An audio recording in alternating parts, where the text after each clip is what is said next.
If you've ever seen those tower defense mobile ads, you'll probably know it's all a scam and the game they're actually advertising looks like this. Which sucks because the fake ad is pretty fun. So I made my own version of the game from the ads in 7 days and I'm going to release it as a real mobile game. Okay, new project, and we're gonna need a player. So let's just start off with the classic indie dev beam. Cylinder. It's fine, it's just a placeholder anyway. We can't actually move yet, so using the touch position on the screen, we can code some logic, and now we can actually run around in different directions just by holding and dragging, which is looking pretty cool, and I also think his sunglasses are also pretty cool. Since this is supposed to be a tower defense game, we need to make the path that the enemies are gonna move along. I'm going to do this with this thing called a spline, which is basically like a squiggly line. For the enemy, I decided to just use this red cube, and as you can see, he is following the path I drew. It's even working with a few enemies now, so let's find out what happens when we add like 5,000 enemies. Oh no, here they come. Yeah, that is a lot of enemies. Okay, it is pretty laggy now, but I think my PC should be fine. Oh, that's weird. It kind of smells like burnt plastic. So I'm not going to do that again. One thing I don't like right now is that you can't actually see the path that the enemies are moving along, which I think is pretty important probably. Although this should be fairly simple to do, we just need to attach a mesh to the spline that I already made, and nope, that does not look right. Don't worry, turns out we just needed a mesh that actually had enough subdivisions for it to bend smoothly. I also just went and remade the whole path, but now it's bigger and better than before, and it lets you actually see where the enemies are heading, so that's cool. Right now, nothing happens when the enemies do reach the end of the path though, so I added this little blue cone which is going to represent the base. When an enemy makes it through, it just prints how much health the base has left to the screen. As you can see, each one is knocking it down like 10 points, and once enough make it through, it just prints game over and the game essentially kills itself, which I think is fine until I need an actual restart system. Right, so we can move, enemies are working, and there's a way to lose. I think we should add the next crucial part that we're missing from the ads, which is the auto shoot mechanic the player has. That way we can fight off the enemies. So let's do that.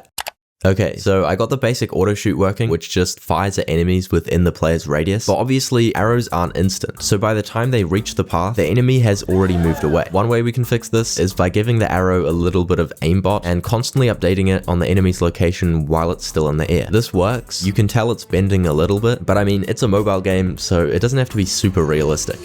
Never mind, that's not an arrow, I've just made a heat-seeking missile. So back to the drawing board. I actually think we can solve this with some basic physics. The enemy travels at a constant speed on a fixed path. So by finding the distance between the player and the enemy, dividing that by the arrow's speed, we get its travel duration. Multiplying that time by the enemy speed tells us pretty much how far down the path the enemy will be, so now we know exactly where to aim, right?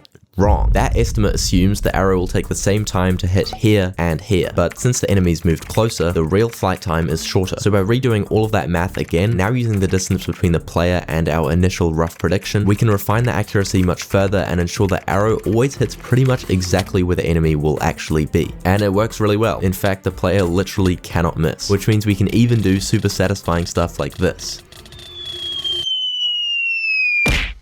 Anyway, let's add coins. Like in the ads, these are going to be the currency for buying towers later. So I set up a simple coin counter UI, and this is super basic, but enemies are now dropping coins when you kill them, which is nice. Now our next problem. This tower defense game still doesn't have any actual towers to help defend the base. I think it's time to get to work on that. So I quickly modeled this primitive tower. It's going to be a standard like archer tower. This is great because it means we can just use the same auto attack logic that we already figured out for the player. So I literally just copied and pasted all of that over, and as you can see, it's attacking now. The game also gets progressively harder since I just made the enemy spawn rate increase over time. Just like the ads, I don't want there to be a round system like in most tower defense games where you get to push a button to decide when the next wave of enemies can start attacking. Essentially, I want to have enemies just constantly coming at you, which I think is a key part of what makes this fun, especially for a mobile game which is more casual and where constant action will probably be more effective in keeping players engaged, I reckon, like we see with endless runners like Subway Surfers and stuff like that. Anyway, here's what it looks like with a bunch of towers firing together. The enemies genuinely don't stand a chance. Now you also might have noticed I added a little UI bar to the bottom of the screen with the archer tower icon in it. It doesn't do anything yet, but this is how I plan to set up the tower placement system. Now in the ads, they have that classic like Roblox Tycoon style system where you have to walk over the areas where you can place a tower, and once you have enough coins, it just builds it there for you. While that is definitely simpler, I think it's a little too brain dead. I still want there to be some actual player intention location and I guess strategy, so I reckon you should be the one choosing where you want towers to go. But it needs to be a super easy one motion drag and drop system, so you can just swipe the tower icon to get a placement preview in the level and release it to have it get built right there. This was a massive pain to get working. The issue is to do with how the game separates UI input from the actual game world. Like, watch here, I'm holding and dragging right now, but nothing happens. The preview only shows up when I actually release and then hold down again away from the tower placement button. Turns out the UI is basically taking my touch input hostage and assumes that I'm still using the button until I actually reset it by clicking elsewhere, which kind of screws up my whole placement system since it's all running outside of the UI. Anyway, I managed to work around it by putting most of the logic inside the UI widget instead of the player. And guess what? It actually looks like it's working. Just kidding. As soon as I run the game in portrait mode, it obviously only wants to place stuff about a kilometer to the right of where I actually clicked. Awesome. Whatever, don't even worry about it. I got it fully working now, which is sick. I also went and added a proper price to the tower, so right now it lights up when you've got 25 coins, and then you can buy it and place it down on the map. Now, I don't actually know if the ads even have a way to upgrade the towers, but I think upgrades would be pretty cool, and they are a massive part of most tower defense games, like Bloons, for instance. So this means we need to be able to select a tower within the level and then spend coins to upgrade it. To do that, we first have to make the tower register our touch input. So first, I just got it printing to the screen every time I click on it,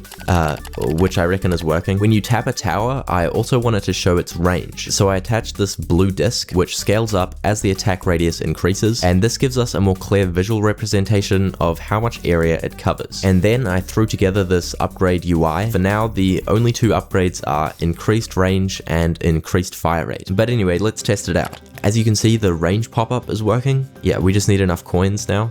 Okay, let's see. Yep, that's so cool, that worked pretty well. So it's like 2 times the size now. Okay, and the enemies are starting to come faster and faster too, so let's keep upgrading. We'll do the fire rate and some more range. That's pretty big now. These enemies are getting demolished. I think I'm just gonna let the coins pile up a bit and then collect them. Okay, we're actually rich. I'm putting this all into the fire rate. Oh my god. It's an actual laser. More. Okay, we can add some range too. Holy, it's genuinely just turned into a Gatling gun. I have like 200 coins. Let's just keep going. Oh, never mind. Yeah, okay, it crashed. I should probably put a cap on that, but I think I'll worry about it later. I thought the map looked pretty ugly and prototypey, so I decided I should make the tile floor texture green for grass, I guess. But for some reason, it just doesn't look right. It also makes the placement preview really hard to see, so I'll probably change it back for now anyway. But that's pretty much all I got done in a week. And I know you're probably thinking, this looks nothing like the game from the actual ads. And yeah, I low-key agree, but guys, listen, this is just the first devlog. I feel like we've already got the basic game loop down here, but I'm planning on adding heaps more. Obviously, new enemies, some more towers, proper art, all of that stuff, and then eventually releasing this as my own real mobile game. So I have big plans. Also, please do leave a comment on this video letting me know what you think I should add to the game. I'm gonna try respond to every comment I can, so if I like your idea, it might show up in a future devlog. If you want to see that happen, make sure to subscribe so you don't miss out, and also leave a like on this video if you want. Okay, bye.